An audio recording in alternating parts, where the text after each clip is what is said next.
Enregistré.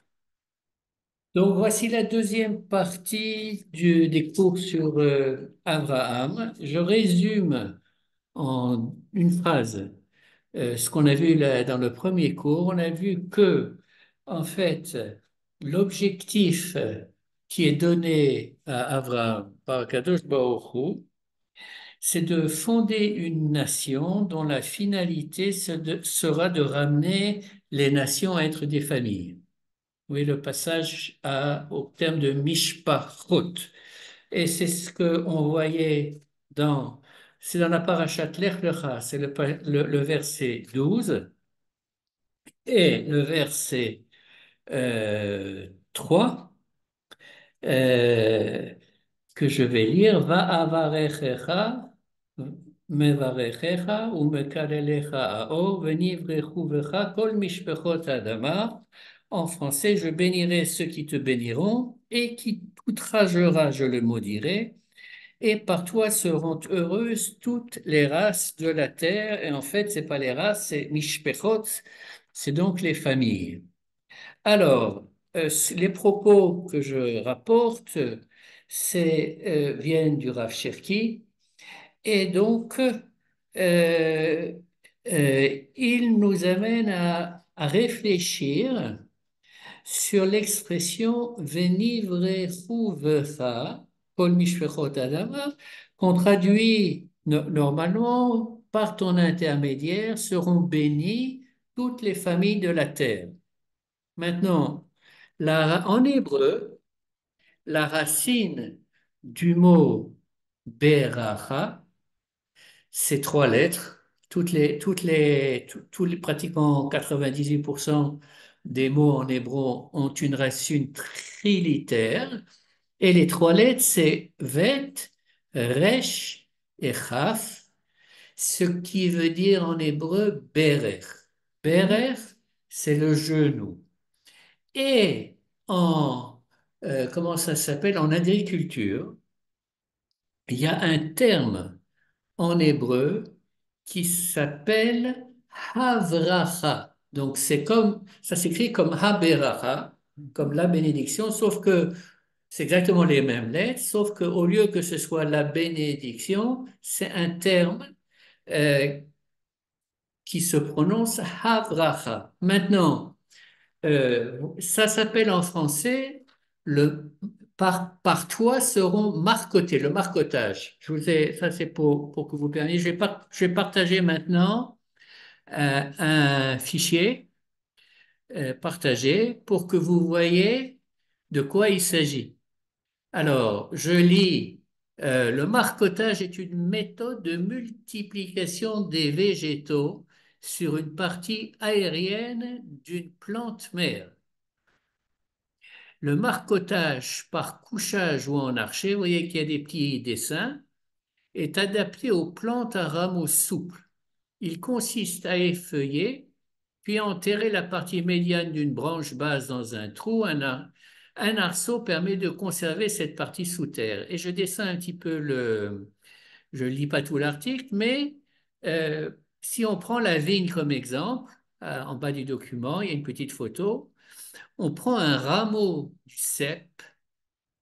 Le cep de vigne, c'est donc là où se développe la vigne de raisin, qui s'appelle un sarment. On le plie, comme vous pouvez le voir sur le premier dessin. On l'introduit dans la terre et de ce rameau qui a été introduit dans la terre sortira un nouveau cep. D'accord? C'est clair pour tout le monde? D'accord, donc j'arrête le partage. Donc en fait, cette opération agricole en hébreu s'appelle avracha, c'est-à-dire qu'on prend donc le serment, on l'introduit dans la terre et de cette manière-là, il y aura un autre cep qui va grandir. Oui, c'est la multiplication je vais arrêter je vais juste fermer la porte. Donc, ce n'est pas la multiplication des pains, comme on voit dans l'Évangile, mais comment dirais-je, c'est ça veut dire que un sept va donner naissance à beaucoup d'autres ceps de vigne. Et donc, pour revenir à Abraham, le Rav Cherki dit que Abraham représente le terreau et les nations, les ceps de vigne. Moi, je comprends ça de manière légèrement différente, en ce sens que comme le processus de Havracha, de marcotage, vient du cep lui-même, moi, il me semble que c'est Abraham, c'est un cep de vigne, et de ce cep, ensuite, vont sortir d'autres d'autres nations. Ce qui se formule de la manière suivante au niveau du Rav Cherki, c'est que Israël est au service de l'humanité. C'est ça son rôle. Maintenant, il faut revenir à notre question, une seconde.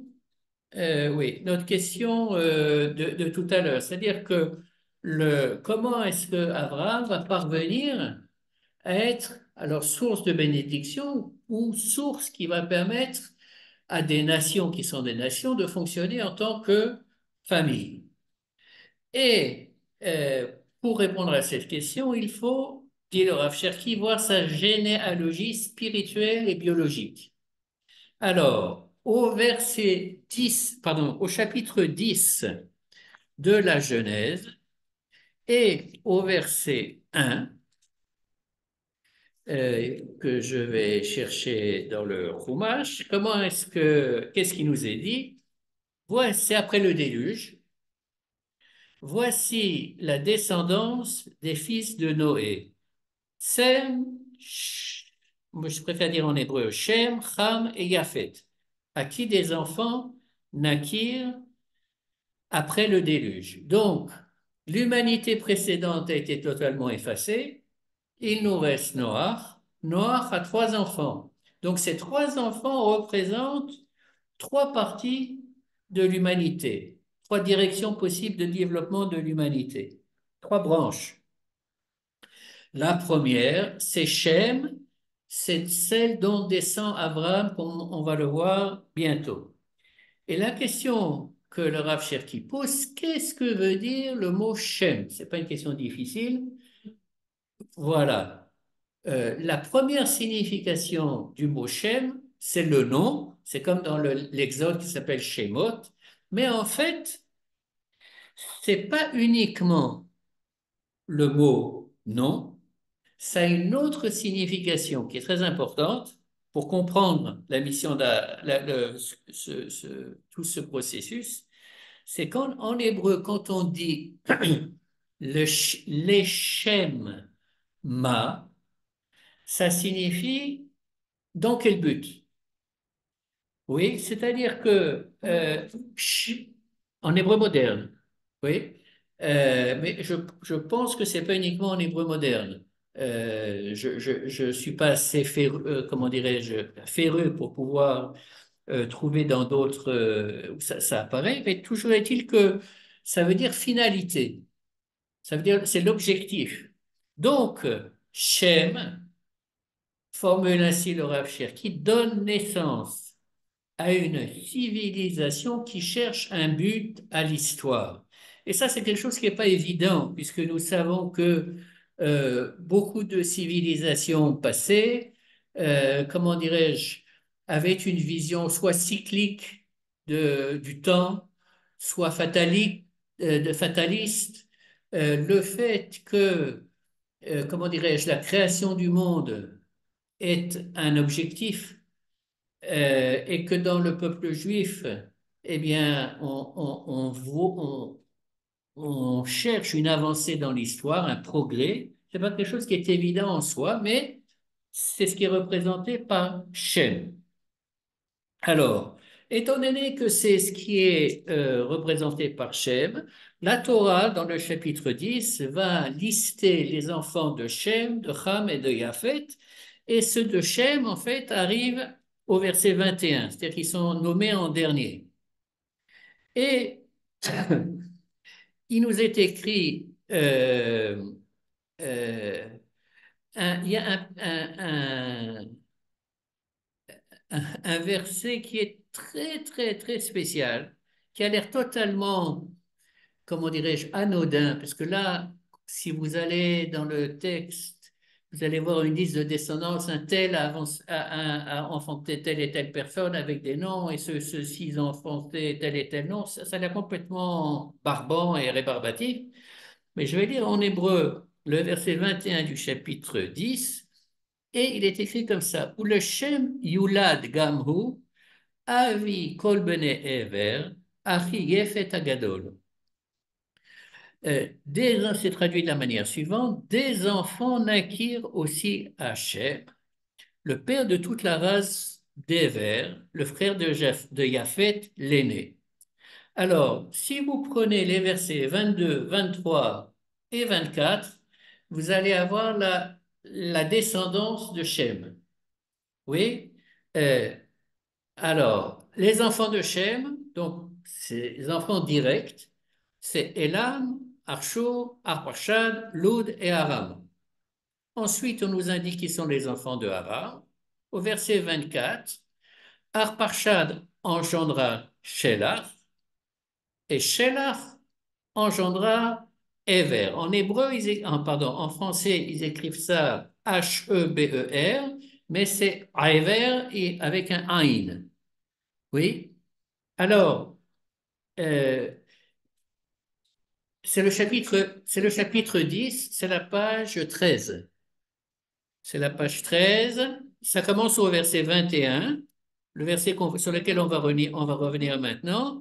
Je dis simplement que la manière dont est écrit Héber en français dans ce Tanakh-là est un peu bizarre. En hébreu, c'est Aiver. Ain, Vet, Eresh.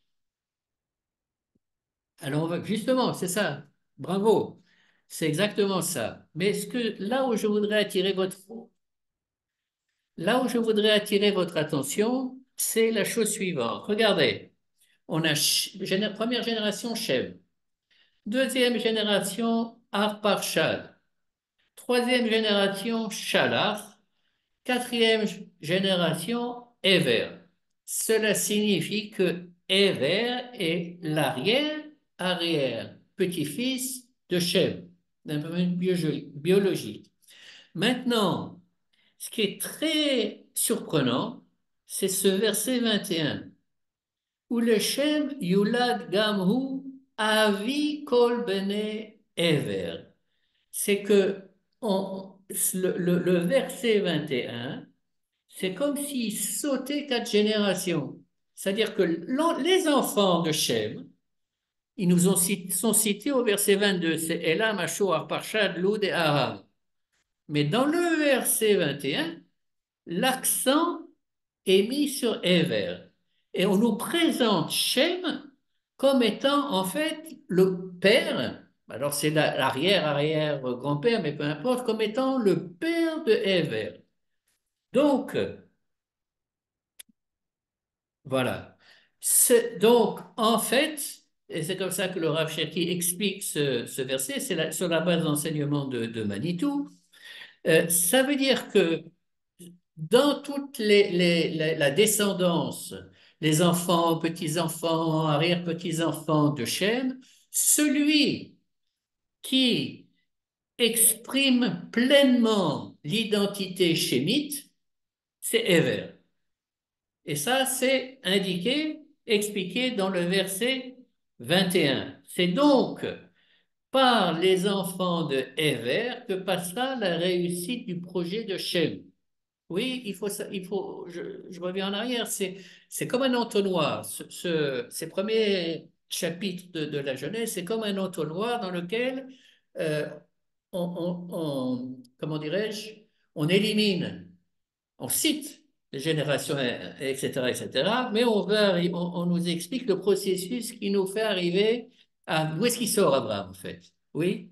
Et c'est très important de savoir d'où est-ce qu'il sort, puisque si effectivement euh, comme il est descendant de Shem, ça veut dire que cette préoccupation de finalité de l'histoire, eh bien, elle va s'exprimer également à travers Abraham. Alors, si on vient maintenant au verset 25, le verset 25 nous dit, à Éver, il naquit deux fils. Le nom de l'un, Péleg, parce que de son temps la terre fut partagée, et le nom de son frère, Yoktan.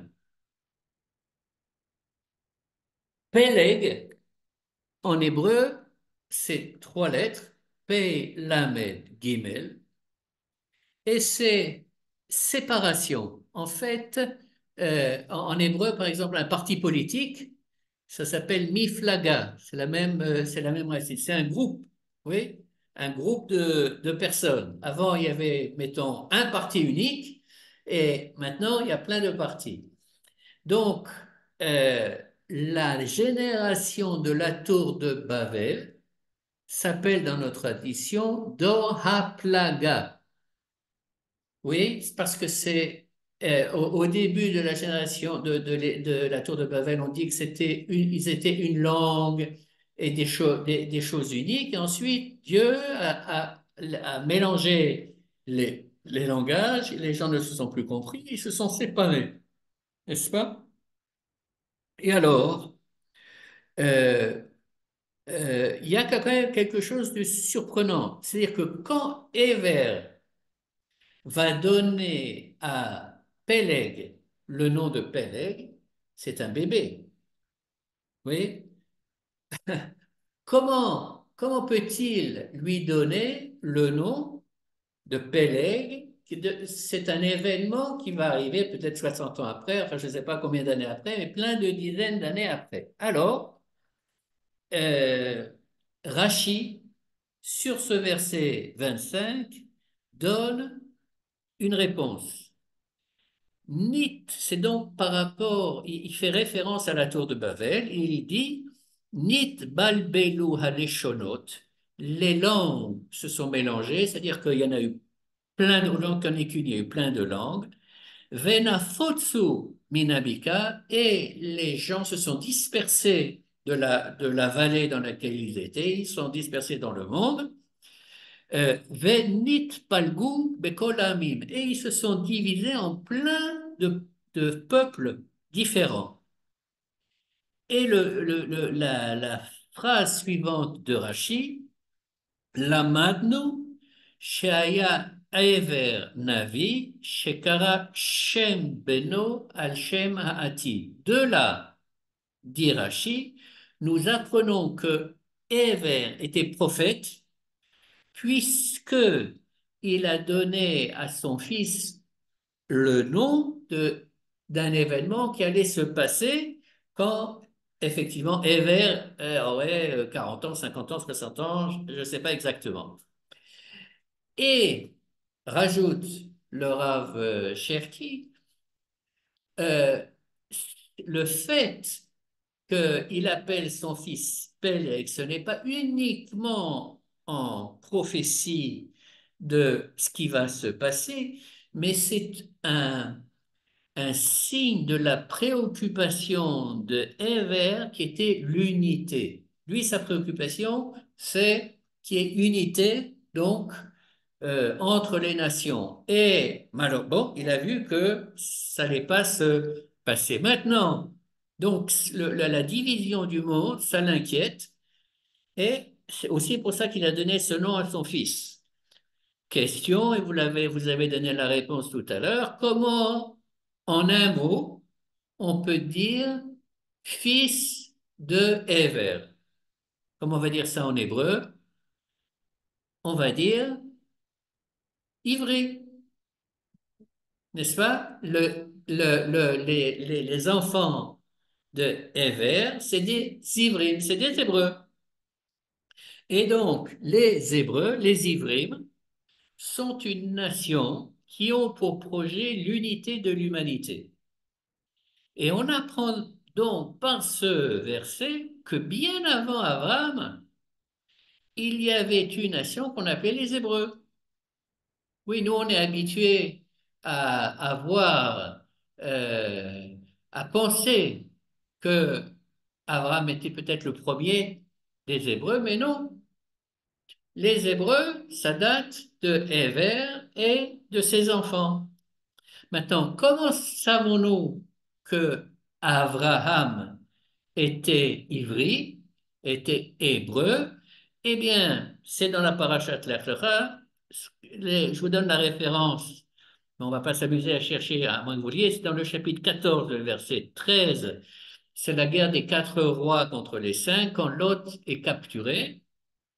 Il y a un verset, le verset 13, qui nous dit Vayavo hapalit, le réfugié est venu, Vayaged le Avram ha-ivri. Et il a dit à Abraham, l'hébreu, que l'autre, son neveu, avait été capturé. Donc, ça, c'est première question qu'il pose. Deuxième question qu'il pose, comment savons-nous où habitaient les premiers Hébreux? Est-ce que vous avez une idée? Alors, pour ça, je vous donne la référence. C'est le chapitre 50 et le verset 15. C'est avec quand Yosef est en prison et que les deux ministres de Pharaon ont un rêve qui les dérange.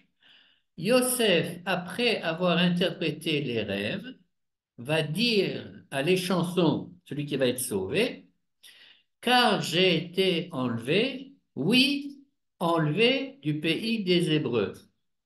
En hébreu, qui gunov gunafti mais eretz ha-ivrim. Donc, le Rav Cherki fait remarquer que quand Joseph s'adresse à ce ministre de Pharaon en lui disant j'ai été enlevé du pays des Hébreux, ça veut dire qu'il ne parlait pas chinois. Oui, c'est-à-dire que le ministre en question savait très bien de, de, de quelle région il s'agissait. Donc, il était connu dans l'Antiquité, dit le Rav, qu'il y avait un peuple qui s'appelait les Hébreux et dont le territoire était en Canaan, en Eretz Israël. Puisque c'est de là que Joseph a été, comment dirais-je, pris et envoyé en Égypte. Donc, fait remarquer le Rav Cherki, la première fois que nous rencontrons des Hébreux dans la Torah, ils ne sont pas sur leur terre, mais à Ur-Kasdim. Ça, c'est dans le Tanakh, là, c'est la page 15. Euh, euh, une petite seconde, je vois, voilà, en page 15. Où on parle de Terach, il y a marqué Taré, mais c'est vraiment pas une bonne. Terach, ayant vécu 70 ans, engendra Abraham, Nahor et Haran. Et si je passe au verset 31, Terach emmena Abraham son fils, Lot, fils de Haran, son petit-fils, et Sarai, sa bru, épouse d'Abraham son fils. Ils sortirent ensemble d'Ur-Kasdim pour se rendre au pays de Canaan, etc., etc. Donc, les Hébreux, à ce moment-là, ce qui restait des Hébreux en tout cas, étaient à Ur-Kasdim, ils étaient exilés.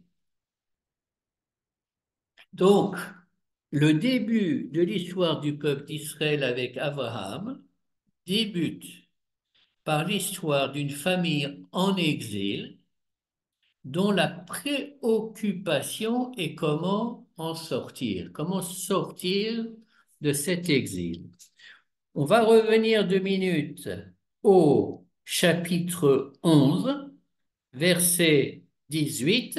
Donc, on a vu que Éver, au chapitre 16, au verset 16, a engendré Péleg. Péleg engendre Réou. Alors, Réou, ça s'écrit Resh, Ain, Vav. Et Ve'ahavta le're'echa kamocha. Tu aimeras ton prochain comme toi-même. C'est comme ça que re'echa, c'est autrui, c'est le prochain. Donc, Péleg engendre un enfant auquel il donne un nom, fraternité. Réou engendre Sroug. Séroug, c'est l'entremêlement. En hébreu, une kippa comme j'ai sur la tête maintenant, exactement. Une kippa sruga, qu'on a tricoté, enfin, c'est pas vraiment tricoté, c'est comme au crochet. Voilà. Séroug engendre Nahor. Nahor, c'est du terme de chérout, de libération, de liberté. Nahor engendre Terach. Terach, ça veut dire lunaire, et donc, dit le Rav Cherki, celui qui est réceptif. Et Terach a trois enfants qui sont Abraham, Nahor et Haran. Et au verset 27, il nous est... Non, j'ai la clé. Au verset 27, il est dit ainsi, voici les générations de Terach. Terach engendra Avram, pardon, Nahor et Haran. Haran engendra Lot. Alors, Lot est un personnage qu'on va retrouver dans l'histoire d'Abraham, mais dont le nom a une signification également. En fait, il a trois significations différentes. Ça signifie voile, comme une femme qui met un voile tête. Euh, donc, c'est un voile. Donc, c'est quelqu'un de voilé. Quelqu'un de voilé, d'une certaine manière, on ne sait pas qui se cache derrière le voile. N'est-ce pas? Donc, il y a une ambiguïté vis-à-vis de la personnalité de l'hôte qui se manifestera dans la suite du récit. Une autre signification du mot lot en araméen, c'est malédiction. Et la troisième signification, c'est la gématria, c'est-à-dire la valeur numérique du mot lot, qui est égale à celle du mot Adam. Voilà. Et au verset 28, qu'est-ce qui nous est dit? Haran mourut du vivant de Terah, son père, dans son pays natal à Ur-Kasdim. Comment est-ce qu'il est mort? Eh bien, euh, le mot Ur-Kasdim, Ur signifie fournaise. Donc, il a été jeté dans une fournaise et il est mort brûlé. Euh, D'après nos sages, dans notre tradition, les Hébreux ont été persécutés à Ur-Kasdim et ils ont été jetés dans les fours. Oui, comme quoi Hitler et Eichmann n'ont rien inventé. Enfin, donc, le Rav Cherki dit, si les trois enfants de Terah représentent ce qui reste des Hébreux, alors un tiers du peuple, ce qui est beaucoup, a été exterminé à Ur-Kasdim. C'est donc dangereux d'y rester. Oui, un endroit où on est persécuté et on prend le risque vraiment enfin, d'être jeté dans une fournaise, c'est un endroit où on a intérêt de s'en aller. Et c'est ce qui se passe. C'est ce qui se passe puisque, alors, euh, avant qu'il s'en aille, au verset 29, on lit, Abraham et Nahor se marièrent. La femme d'Abraham avait nom Sarai et celle de Nahor, Milka, fille de Haran, le père de Milka et de Iska. Maintenant, dans notre tradition, on dit que un des noms de Sarai, c'était Iska. C'est-à-dire qu'en fait, le frère qui est mort dans la fournaise a eu deux filles, et donc Nahor s'est marié avec l'une d'entre elles, Milka, et Avram s'est marié avec l'autre sœur, Pour ça, c'est ce que le Rav Forman appelle un proto-lévirin, un proto-yiboum. On verra plus tard dans la Torah, beaucoup plus tard, que au cas où dans une famille, un frère qui a des frères meurt, il était marié, il n'a pas eu de descendance, eh bien, le frère qui suit est censé épouser la veuve pour donner une descendance, pour que le nom de son frère ne disparaisse pas. Maintenant, que nous dit le verset 30? Je reviens à Sarai. Sarai était stérile. Elle n'avait point d'enfant. Vous ne trouvez pas quelque chose de bizarre dans ce verset?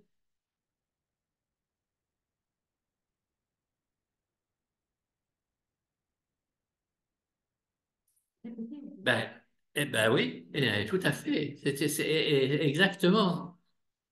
Vatehi Sarai Akara, Eila Valad. Donc, la Torah, elle ne répète pas, enfin, dans notre tradition, s'il y a, il y a quelque chose qui apparaît comme une répétition, ça veut dire qu'il y a quelque chose qu'on peut apprendre de cette répétition apparente.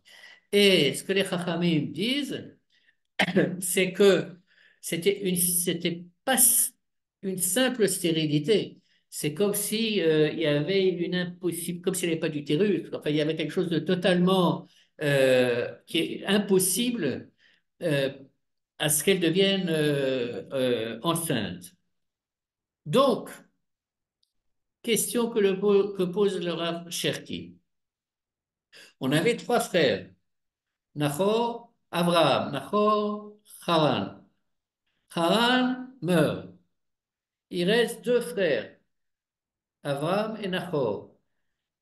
La femme d'Abraham est stérile. La femme de Nahor n'est pas stérile. Donc, à ce stade-là de l'histoire, celui des enfants, celui des Hébreux, parce qu'il descend de Héver, oui, celui des Hébreux qui est a priori le porteur de l'avenir, de la destinée des Hébreux, c'est Nahor. Mais c'est Terah qui commence le voyage, la sortie de l'exil. Et ça, on le voit au verset 30, Terah, au 31, pardon. Terah emmena Abraham son fils, Lot, fils de Haram, son petit-fils, et Sarai, sa bru, épouse d'Abraham, son fils. Ils sortirent ensemble d'Ur-Kasdim pour se rendre au pays de Canaan, allèrent jusqu'à Haran et s'y fixèrent. Donc, Terah euh, est en quelque sorte, c'est comme ça que le présente le Rav Cherki, le premier sioniste politique. Il est motivé par les pogroms. À Ur-Kasdim, on va tous se faire assassiner. Donc, il faut qu'on quitte Ur-Kasdim. Il y a une terre des Hébreux, oui, qui est la terre de Canaan. Et donc, il faut qu'on y retourne. Mais pour une raison X, Y, Z, il arrête en chemin. Il s'arrête à Haran. N'est-ce pas? Euh, euh, Bidiouk. Vayavo, at Haran, vayeshvu shama. Donc, le Rav Cherki demande pourquoi est-ce que Terach, qui avait l'intention de se rendre en Canaan, s'arrête en chemin à Nahor. Alors, pour le comprendre, il faut consulter le verset 10 du chapitre 24, quand Abraham va envoyer son serviteur à Haran pour chercher une femme pour Yitzhak. La fin du verset dit Va Yaakov, va Yeler el Aram Naharaim, el Ir Nachor. Ce que nous fait remarquer le Rav Cherki, c'est que le verset que j'ai lu, le verset 31, qui nous dit que Terach a pris Abraham, Lot et Sarai, qui n'est pas là-dedans, c'est Nahor. Pourquoi? Parce que Nahor, lui, était déjà parti depuis un bon moment de Ur-Kasdim et il s'était installé. Et donc, dans le chemin pour aller en Eretz Kenaan, Terah s'est arrêté a priori, pas pour y rester, mais chez Nahor, et ils ont commencé à discuter. Maintenant, que dit Nahor à son père quand il arrive avec Avram et Lot? Le Rav Cherki formule ça de la manière suivante. Papa, c'est de la folie. Ton projet est dingue. Pourquoi? Parce qu'à Canaan, il y a la guerre. En effet, au verset 6 du chapitre 12, il est écrit Vehakenaani az ba'aretz. Et Rashi, sur ce verset, dit Hakenaani haya oler vekovesh et Eretz Israël mizaro shel Shem. Ce qui signifie que les Cananéens étaient en train de conquérir la terre d'Israël de la descendance de Shem, donc des Hébreux. Shem avait reçu de Noach cette terre quand Noach avait partagé le monde entre ses trois enfants. Donc, Nahor dit à son papa, Terach, si tu vas jusqu'en Canaan, tu vas devoir faire la guerre pour rentrer dans la terre de nos ancêtres. Alors, il continue. C'était bien sûr un dialogue imaginé, mais je pense qu'il reflète, il reflète vraisemblablement, enfin d'après notre tradition, ce qui s'est passé. Je comprends que tu veuilles quitter Ur-Kasdim. Ben, moi aussi, j'ai quitté Ur-Kasdim. Mais tous les goïms ne veulent pas nous exterminer. C'est pas tous des grands méchants. Ici, dans Aram Naharaim, il y a de bons goïms. Installe-toi avec moi ici. On va créer un hébraïsme cosmopolite. On va fonder des communautés à Haran. Et ici, ça va mieux marcher. Et c'est pour ça que euh, Terah est resté et Abraham également. Et d'après les Chachamim, ce discours de Nahor est un discours qui résonnait chez Abraham.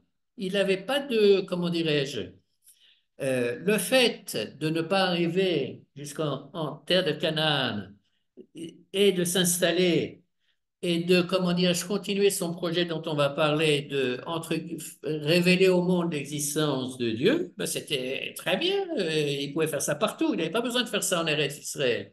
Il pouvait faire ça très bien à Nahor, n'est-ce pas? Et à propos, quand Abraham va envoyer Eliezer chercher Rivka, oui, pour Yitzhak, que nous dit la Torah? Que Rivka est euh, le fils de Nahor, c'est Bethuel à Arami, le petit-fils de Nahor, c'est Lavan à Arami, et Avraham,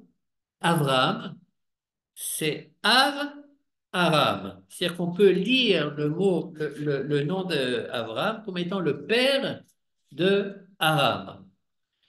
Donc, Bethuel et Lavan sont des Hébreux, mais de nationalité araméenne. Oui, c'est donc un phénomène auquel je veux dire, on est habitué. Oui, on est français, on est juif, français, juif américain, juif russe, enfin, peu importe. Et on a une nationalité du pays où nous sommes nés, mais on est hébreu ou juif, oui. Mais en fait, le, le processus naturel entraîne une assimilation dans Aram. Et alors, au chapitre 12, euh, qui est le fameux Lech Lecha, on a un retournement. Quel est le retournement? C'est que ils étaient, Abraham, ça faisait un certain temps qu'il était avec son père à Nahor, à Aram-Naharaï. Et qu'est-ce que dit le verset 1? Vayomer Adonai al Abraham, Lech lecha, me'artzecha, u'mimoladecha, u'mibeit avicha, el haaretz asher areka. Donc, en traduction, l'Éternel avait dit à Abraham, éloigne-toi de ton pays, de ton lieu natal et de la maison paternelle et va au pays que je t'indiquerai. C'est-à-dire que Dieu donne à Abraham l'ordre de quitter Aram-Naharaï pour refonder la nation hébraïque dont il est descendant en Eretz Kenaan, en Israël, et c'est ça qui va donner le peuple d'Israël. Alors le Rav Cherki dit de quoi donc est composé le noyau de la famille originelle d'Israël? Il est fait de 4 identités différentes, c'est comme ça qu'il présente. Il y a un sioniste laïque, c'est Terach. Il y a un juif de Galout, c'est Nahor. Il y a une victime de la Shoah, c'est Haran. Et il y a un sioniste religieux, c'est Avram.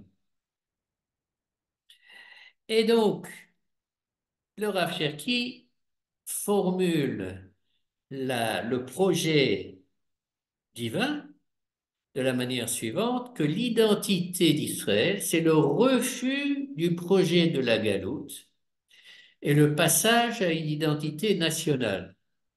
Oui, c'est donc, c'est très intéressant, enfin, je pense que c'est super actuel quand on voit ce qu'on dit en hébreu, kibbutz, galouyot, le rassemblement de toutes les dispersions du monde entier et la fondation de l'État d'Israël, etc., etc., on a des Israéliens, donc il y a l'État d'Israël, et voilà. Donc, euh, maintenant, on revient au verset 1 du chapitre 12, à ce fameux Lech Lecha qui donne le nom à la paracha. Qu'est-ce que ça veut dire Lech Lecha? Lech, c'est va. Lech Lecha, ça, pardon? Oui, c'est une des traductions, effectivement, une des interprétations qui est donnée. Le Rav Cherki en propose une supplémentaire qui est va-t'en. Oui, en hébreu, on dit ouf, ouf de voler, full camp, quoi. Voilà. C'est-à-dire, laisse tomber tout ce que tu as fait jusqu'à présent et à partir de maintenant, tu vas faire quelque chose de radicalement différent. Donc, dit le Rav Cherki, pour Abraham, il n'était pas jeune à ce moment-là, c'est un coup de tonnerre. Vraiment un coup de tonnerre dans un ciel bleu. Pourquoi? Parce que ça marchait pour lui à Haran. Oui, lui et Sarai faisaient du bon boulot. C'est comme, si j'ose dire, les émissaires de Lubavitch dans le monde entier qui ramènent les Juifs, et là, c'était des goïms. Donc, ils avaient réussi à faire des milliers d'adeptes, oui, qui avaient quitté l'idolâtrie et qui avaient été convaincus qu'il y avait un Dieu unique. Et voilà que Dieu et Abraham, c'est quelqu'un qui est dans les Midrashim qui nous est représenté comme quelqu'un de fondamentalement bon. Et peu importe les croyances des personnes, leurs idées, leur nationalité, etc., c'est en tout être humain, oui, il avait une attitude positive et bienveillante à son égard. Et voilà que Dieu lui dit, laisse tout ça derrière toi. Et le verset 2, je te ferai devenir une grande nation. Je te bénirai, etc., etc. Euh, et tu auras un territoire. Oui, tu vas devenir un grand peuple.